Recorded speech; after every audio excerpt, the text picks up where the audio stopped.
We had a call with some people working in a country that is possibly right for Bitcoin nation state adoption. And they were telling me, like, this is a problem here, this is a problem, and this is a problem. And I'm like, well, Bitcoin can fix all of those things, right? So the solution is so simple. And maybe it goes back to what I was saying earlier, like, it's so simple, people just don't want to acknowledge that it is that simple, that the money is broken, and that's it. Once people are interested in Bitcoin, I think it's really hard to look at anything else and think that, well, yeah, I can ignore the money and we can just talk about these other problems, because, that's like kind of where we are at. We see every problem going back to the root cause of the money being broken.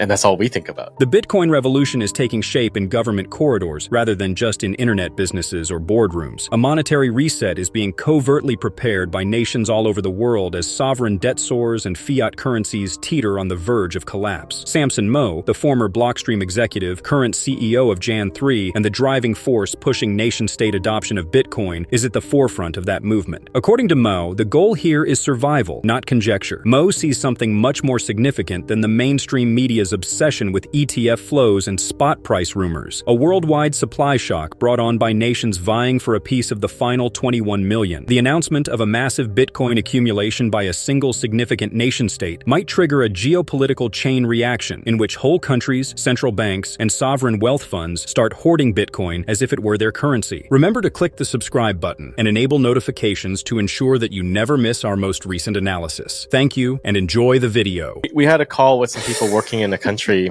that is possibly right for Bitcoin nation state adoption. And they were telling me, like, this is a problem here, this is a problem, and this is a problem. And I'm like, well, Bitcoin can fix all of those things, right? So the solution is so simple. And maybe it goes back to what I was saying earlier, like, it's so simple, people just don't want to acknowledge that it is that simple, that the money is broken, and that's it. But as to why Joe Rogan doesn't get another Bitcoiner on, I think he had Antonopoulos on at some point. But yeah. I don't really know. Maybe we're just really bad at getting on Rogan. Like, I always see him tagged, and people suggest, Sailor should go on, Adam Back should go on, and even me. But, he never reacts. So maybe we just have to direct our efforts better to get somebody on. But yeah, it's not a hard problem to solve, because I think any of us could make an excellent guest and talk about all these things.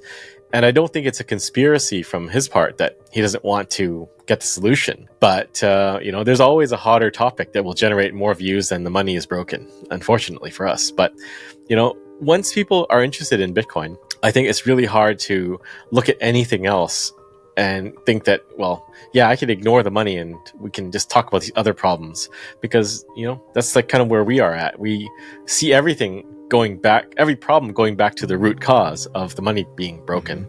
And that's all we think about. Eventually, people will demand to be paid in Bitcoin because, their suppliers, like the grocery store or department store, whatever, will want Bitcoin too.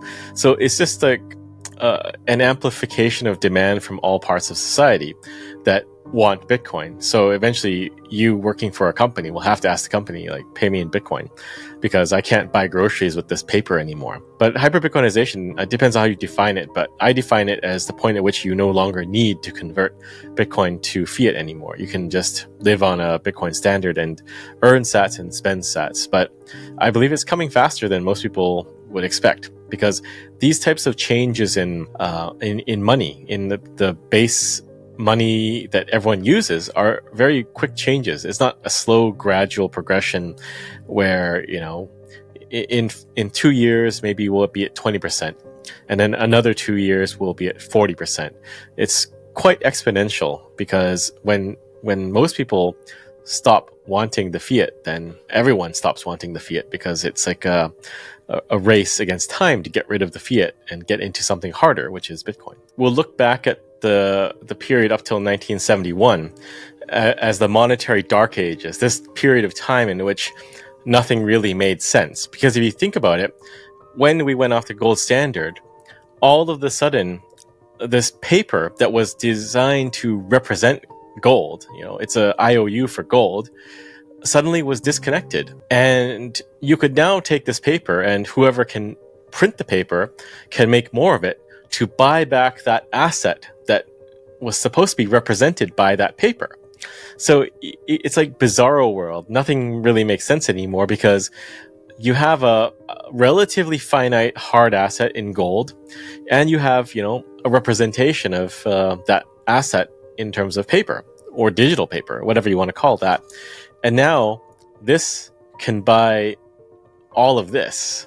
So, if you really think about it and you sleep on it and you mull it over, it's like wacko that suddenly this valuable thing can be bought by this worthless thing. And this is sort of the conclusion of that experiment. And I think we'll look back and in 50 or 60 years, historians will look back and say, wow, I can't believe we were so primitive that we were led to believe that, this piece of paper had value. And that's sort of the realization that they'll look at it. Not, it's like Bretton Woods type, we agreed to do something, but it's just, we were all insane for decades using paper. In the current trade battle between the United States and China, these exemptions represent a major change, according to a recent list released by U.S. Customs and Border Protection. Effectively, the United States is reversing tariffs that affected annual smartphone imports valued at more than $60 billion.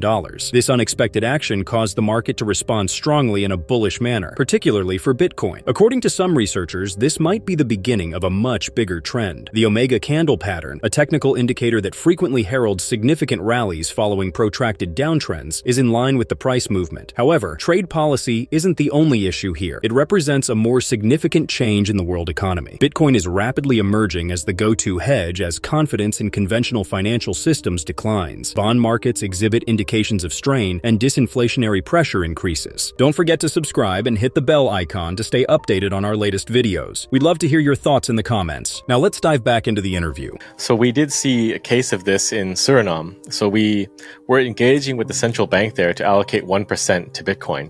And this is before the SBR, right? Like we kind of knew it's going to happen. And we were telling them you could do this. And they were interested to do it. And then after we left, we actually went there to meet with them. And then after we left, the World Bank went to visit, and then everything went quiet. So you don't really get to see a lot of things happening out in the open, right? All this economic hitmanning is largely done quietly and behind the scenes, and it's just exertion of force from behind closed door and quietly. But the interesting thing with the IMF in El Salvador was that was kind of out in the open, very public and very transparent, right? El Salvador passed their Bitcoin law and went all in on Bitcoin. And you could see that it's a struggle between a sovereign country and one of these supranational organizations. And it was very much publicly aired. So that was a very novel case where you can actually see the battle in the public eye. Like they're releasing research, quote unquote, and publishing articles in various formats and newspapers criticizing the adoption and explaining the risks. Because they can't really just do that kind of quiet quelling of the rebellion. They are limited in when they can apply leverage and what leverage they can apply.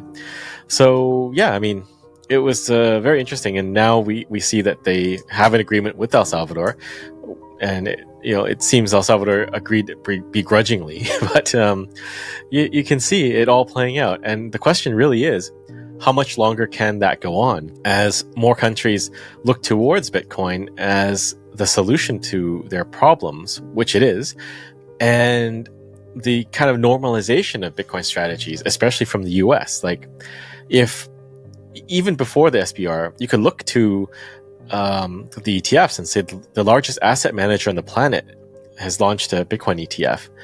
Why wouldn't a poor country allocate some of their capital, some of their reserves to Bitcoin in some way, just as a prudent asset management strategy, which, in theory, every central bank of every country should be doing if that is their mandate, to stabilize prices and ensure economic stability. According to Samson Mo, most people are just trapped in their routines, which is the true obstacle to Bitcoin acceptance rather than a lack of knowledge. People often go about their daily lives without thinking about the bigger system they are a part of, whether they are individuals or entire countries. It would require sacrificing temporary luxuries and making unaccustomed choices, but many might start saving in Bitcoin or create an emergency fund. The same is true for governments, which are frequently overburdened with pressing problems like elections, inflation, and poverty. To fully comprehend Bitcoin, both individuals and states must pause, take a step back, and rethink everything from the ground up. This is a challenging task to ask when everyone is just trying to get by each day. Mo uses a real-world example to demonstrate this. His team met with the Central Bank of Suriname to discuss putting merely 1% of reserves into Bitcoin. The talks were good until the World Bank attended and everything fell silent. These international organizations frequently operate in secret to keep power and stifle alternatives like Bitcoin. However, the world was given a unique look into that battle in the instance of El Salvador. Despite being messy, public, and open, El Salvador persevered and came to represent financial independence. So as this global movement grows, Samson Mo encourages us to keep pushing to stay visible, stay vocal, and reach the people who haven't yet stopped to look at the bigger picture. And as always, happy investing.